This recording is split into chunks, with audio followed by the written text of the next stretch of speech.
ओम शांति 19 जून 2020। हर दिन की तरह आज की साकार मुरली में बाबा ने प्रश्न पूछा कि बाप अपने ब्राह्मण बच्चों को कौन सी एक वार्निंग देते हैं। ऐसी कौन सी एक वार्निंग है जो शिव बाबा हमको मुरली के माध्यम से देता है। तो इस वार्निंग के ऊपर विशेष अटेंशन देते हुए मुरली में से पिक करते हैं कि बाबा कौन सी वार्निंग हमें देते हैं। और आज का जो गीत है वो है धीरज धर मनुआ, तेरे सुख के बड़े दिन आएंगे। मन को क्या कह रहे हैं बाबा कि धैर्यता रखो, धीरज रखो, पेशेंस रखो। खुशी के जो दिन हैं, आत्मा का जो परमानेंट हैप्पी स्टेट है वो आएगा पुरुषार्थ से, समझ को बढ़ाते बढ़ाते। तो आज बाप दादा बोले, मीठे बच्चे, अभी तुम्हें निंदा स्तुति, मान अपमान, दुख सुख सब कुछ सहन करना है। तुम्हें सुख के दिन अभी समीप आ रहे हैं। जितने भी हमारे सुख के दिन हैं, बाबा कह रहे हैं वो बिल्कुल समीप आ रहे हैं। तो मान हो, अपमान हो, दुख हो, सुख हो, बाबा कह रहे हैं सब कुछ तुम्हें सहन करना है। सभी चीजों को सहन करना है। ये नहीं कि दुख आया तो दुख को तो सहन करना है और सुख में हम लोगों ने उस चीज को भरपूर, anything which is related to the body, उसको एंजॉय कर लिया। कोई पार्टी हुई, उसको फुल ऑन एंजॉयमेंट के साथ लिया। शॉपिंग पे गए, शॉपिंग को बहुत एंजॉय किया। और वहीं अगर थोड़ी सी क्राइसिस आई, या फिर ऐसा सिंपल एग्जाम्पल अगर लिया जाए, किसी दिन खाना बहुत टेस्टी बना तो एक रोटी एक्स्ट्रा खा लिया। किसी दिन खाने में थोड़ा ऊपर नीचे हो गया, फीकापन आ गया, तो आधी रोटी खा के उठ गए, है ना। तो हमारी स्थिति बाबा एक रस बनाने आए हैं, irrespective of the condition, anything related to this body और मटेरियलिस्टिक आइटम्स। तो इसीलिए बाबा कहते हैं सुख को भी तुम्हें सहन करना है। ओम शांति। मीठे मीठे सिकी लधे बच्चों ने गीत सुना, तुम बच्चों के जो भी जन्म जन्मांतर के दुख हैं सब दूर हो जाने चाहिए। इस गीत की लाइन सुनी, तुम जानते हो अभी हमारा दुख का पार्ट पूरा होता है और सुख का पार्ट शुरू होता है। जो पूरी रीति नहीं जानते हैं वो किसी न किसी बात में दुख जरूर देखते हैं। यहाँ बाबा के पास आने से भी कोई न कोई प्रकार का दुख भासेगा। बाबा समझ सकते हैं कि बहुत बच्चों को तकलीफ होती होगी। जब तीर्थ यात्रा पर जाते हैं तो कहाँ भीड़ होती है, बरसात पड़ जाती है, कभी तूफान लग पड़ते हैं। जो सच्चे भगत होंगे वो तो कहेंगे क्या हर्जा है, भगवान के पास ही तो जाते हैं ना, भगवान समझकर ही यात्रा पर जाते हैं ना। ढेर के ढेर भगवान हैं मनुष्यों के। तो जो अच्छे मजबूत होते हैं वो तो कहते हैं हर्जा नहीं है, अच्छे काम में हमेशा विघ्न पड़ते हैं, वापस लौट कर थोड़े ही जाएंगे।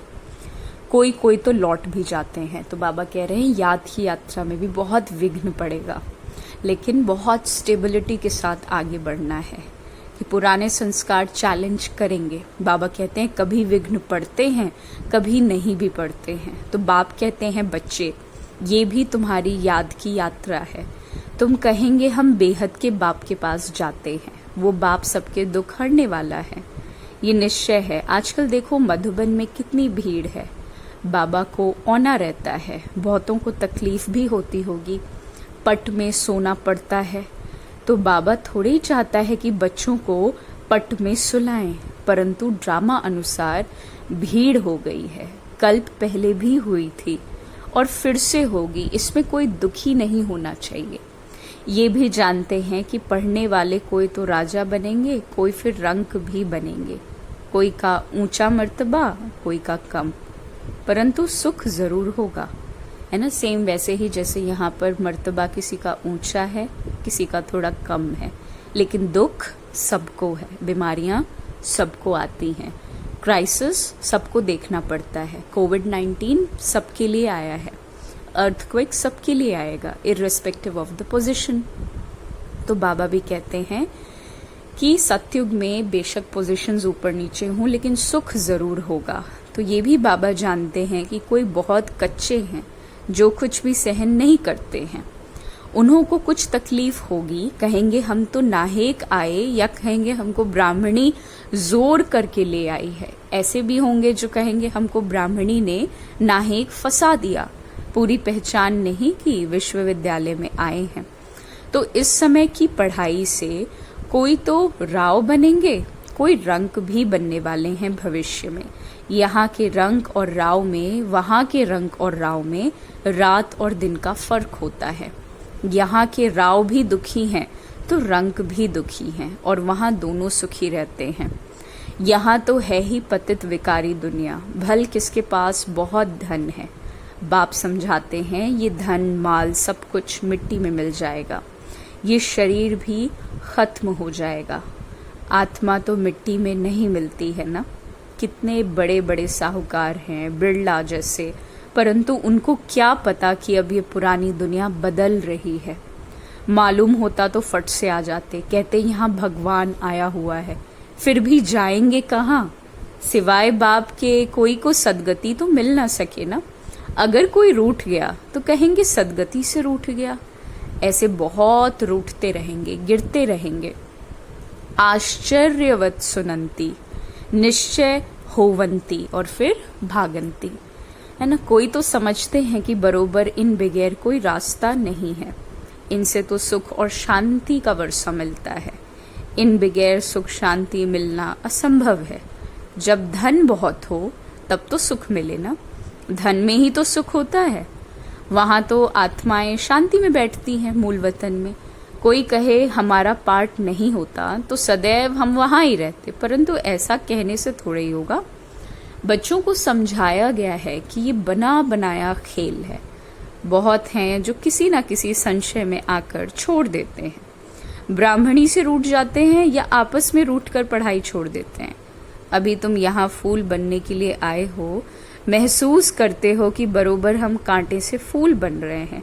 फूल जरूर बनना है ना। कोई को कुछ संशय है, फलाना ये करते हैं, ये ऐसा है, इसलिए हम नहीं आएंगे, बस रूठ कर जाकर घर में बैठ जाते हैं। बाप कहते हैं और सबसे तो भल रूठो, लेकिन एक बाप से कभी नहीं रूठना। बाबा वार्निंग देते हैं कि सजाएं बहुत कड़ी हैं, गर्भ में भी जो सजाएं मिलती हैं सब साक्षात्कार कराते हैं, बगैर साक्षात्कार के सजा नहीं मिल सकता। साक्षात्कार मतलब रियलाइजेशन, बिल्कुल सामने स्पष्ट नजर आएगा कि हमसे क्या भूल, हमारे किस पाप की, किस भूल की, किस गलती की हमको ये सजा मिल रही है। तुमने पढ़ते पढ़ते आपस में लड़ झगड़ कर रूठ कर पढ़ाई छोड़ दी थी, ऐसा साक्षात्कार होगा। तुम बच्चे समझते हो हमको फादर से पढ़ना है, पढ़ाई कभी नहीं छोड़नी है। तुम यहाँ पढ़ते ही हो मनुष्य से देवता बनने। ऐसे ऊंचते ऊंच बाप के पास तुम मिलने आते हो, कभी जास्ती आ जाते हैं, ड्रामानुसार फिर कुछ तकलीफ हो पड़ती है। तो बच्चों को तो अनेक तूफान आते हैं, फलानी चीज ना मिली, ये नहीं मिला, ये तो कुछ भी नहीं है। जब मौत का समय आएगा ना, तो अज्ञानी मनुष्य कहेंगे हमने क्या गुनाह किया है, नाहेक जो हमें मारते हैं। उस पिछाड़ी के पाठ को ही कहा जाता है खूने नाहेक का पाठ। अचानक बॉम्ब्स गिरेंगे, ढेर के ढेर मरेंगे, ये खूने नाहेक हुआ ना। अज्ञानी मनुष्य ऐसे चिल्लाएंगे तो तुम बच्चे तो बहुत खुश होते हो, क्योंकि तुम जानते हो इस पुरानी दुनिया का विनाश तो होना ही है। लेकिन फिर भी अगर हम बिल्कुल उन्हीं चीजों में फंसे रहें, चीजों को लेकर के, व्यक्तियों के बोले हुए वाक्यों को लेकर के, या फिर अपनी किसी कमी कमजोरी को अपना स्वभाव संस्कार कह के फॉर ग्रांटेड टाइम को ले लेना, बाबा की कही बातों को कल पर डालने की जो कलयुगी आदत है वो इस संगम युग पर मिलावट में मिला देना, तो इन चीजों के मतलब इतना गहरा ज्ञान मिलने के बाद भी जो पुराने संस्कार हैं, अभी भी अगर हम वो चीजें रिपीट कर रहे हैं, तो बाबा फिर इसीलिए कहता है कि धर्मराज के रूप में फिर वो बिल्कुल सामने खड़ा है। तुम बच्चे तो बहुत खुश होते हो, क्यों? क्योंकि तुम जानते हो इस पुरानी दुनिया का विनाश होना ही है। अनेक धर्मों का विनाश न हो तो एक सत्य धर्म की स्थापना कैसे होगी? सतयुग में एक आदि सनातन देवी देवता धर्म था। किसको क्या पता कि सतयुग आदि में क्या था? ये है पुरुषोत्तम संगम युग, बाप आए ही हैं सबको पुरुषोत्तम बनाने, सबका बाप है ना। ड्रामा को तो तुम जान गए हो, सब तो सतयुग में नहीं आएंगे। इतनी करोड़ों आत्माएं सतयुग में थोड़े ही आएंगी। ये हैं फिर डिटेल की बातें। बहुत बच्चियां हैं जो कुछ भी समझती नहीं हैं, भक्ति मार्ग में हिरे हुए हैं, ज्ञान बुद्धि में बैठ ही ना सके। भक्ति की आदत पड़ी हुई है ना। कहते हैं भगवान क्या नहीं कर सकता, मरे हुए को जिंदा कर सकता है। बाबा के पास आते हैं, कहते हैं फलाने मनुष्य ने मरे हुए को जगाया, तो क्या भगवान नहीं कर सकता? कोई ने अच्छा काम किया तो बस उसकी महिमा करने लग पड़ते हैं, फिर उनके हजारों फॉलोअर्स बन जाएंगे। तुम्हारे पास तो बहुत थोड़े आते हैं, भगवान पढ़ाते हैं, फिर इतने थोड़े क्यों? ऐसे बहुत है ना।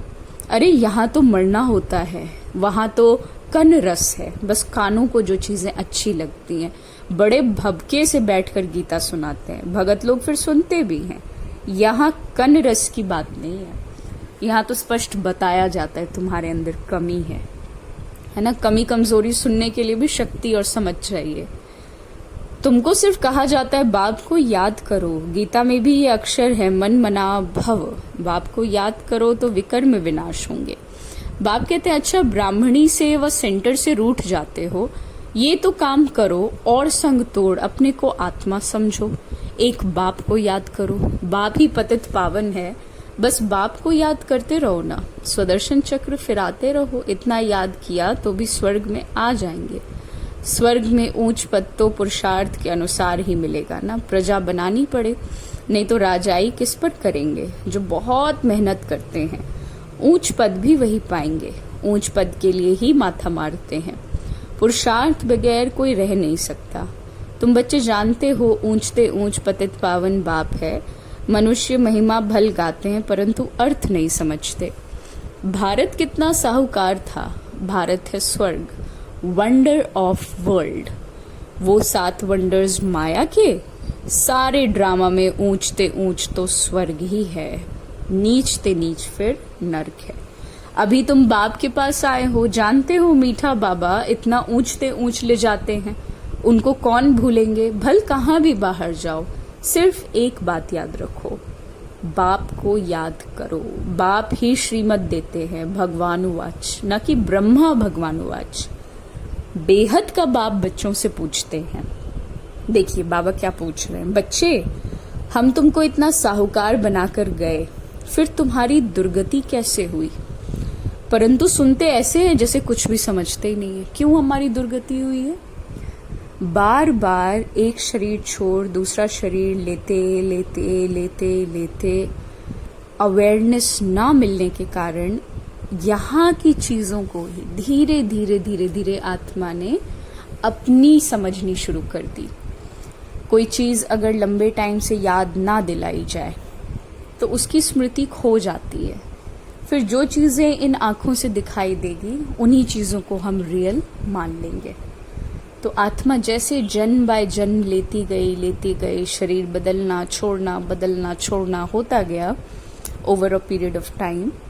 यहीं की वस्तुओं को सही मान लिया, बुद्धि धीरे धीरे शरीर की तरफ जाने लग गई, शरीर को समझने के पीछे लग गई और फिर स्वयं को ही शरीर मानकर बैठ गई। तो बाबा पूछते हैं कि मैं तुमको साहूकार बना के गया था, फिर तुम्हारी दुर्गति कैसे हुई? परंतु सुनते ऐसे हैं जैसे कुछ भी समझते नहीं। तो बच्चों को थोड़ी तकलीफ होती है, दुख सुख स्तुति निंदा भी सब कुछ सहन करना पड़ता है। यहाँ के मनुष्य देखो कैसे हैं, प्राइम मिनिस्टर को भी पत्थर मारने में देरी नहीं करते। कहते हैं स्कूल के बच्चों का न्यू ब्लड है, बहुत महिमा करते हैं उनकी, समझते हैं ये फ्यूचर का न्यू ब्लड है। परंतु वही स्टूडेंट दुख देने वाले निकल पड़ते हैं, कॉलेजों को आग लगा देते हैं, एक दो को गाली देते रहते हैं। बाप समझाते हैं दुनिया का क्या हाल हो गया है। ड्रामा का एक्टर होकर भी ड्रामा के आदि मध्य अंत और मुख्य एक्टर्स आदि को नहीं जानते तो उन्हें क्या कहेंगे? बड़े ते बड़ा कौन है, उसकी बायोग्राफी तो जाननी चाहिए ना, कुछ भी नहीं जानते। ब्रह्मा विष्णु शंकर का क्या पार्ट है, धर्म स्थापकों का क्या पार्ट है? मनुष्य तो अंधश्रद्धा में आकर सबको प्रिसेप्टर कह देते हैं। गुरु तो वो जो सदगति करता है ना। अब सर्व का सदगति दाता तो एक ही परमपिता परमात्मा है, वो परम गुरु भी है, फिर नॉलेज भी देते हैं। तो तुम बच्चों को पढ़ाते भी हैं, उनका पार्ट ही वंडरफुल है। धर्म भी स्थापन करते हैं और सभी धर्मों को खलास भी करते हैं। और तो सिर्फ धर्म स्थापन करते हैं ना, स्थापना और विनाश करने वाले को गुरु ही कहेंगे ना। बाप कहते हैं मैं तो कालों का काल हूँ, एक धर्म की स्थापना और बाकी सभी धर्मों का विनाश हो जाएगा, अर्थात इस ज्ञान यज्ञ में स्वाहा हो जाएगा। फिर ना कोई लड़ाई लगेगी, ना यज्ञ रचा जाएगा और तुम सारे विश्व के आदि मध्य अंत को जानते हो। और तो सभी नेति नेति कहते रहते हैं, तुम ऐसे थोड़ी कहेंगे। नेति नेति मतलब शुरू से चला आ रहा है, ऐसा ही है, ऐसा ही है। हिंदुइज्म कब स्टैब्लिश हुआ? अरे वो तो शुरू से ही चला आ रहा है। जो चीज नहीं पता, अरे वो तो शुरू से ही है ना।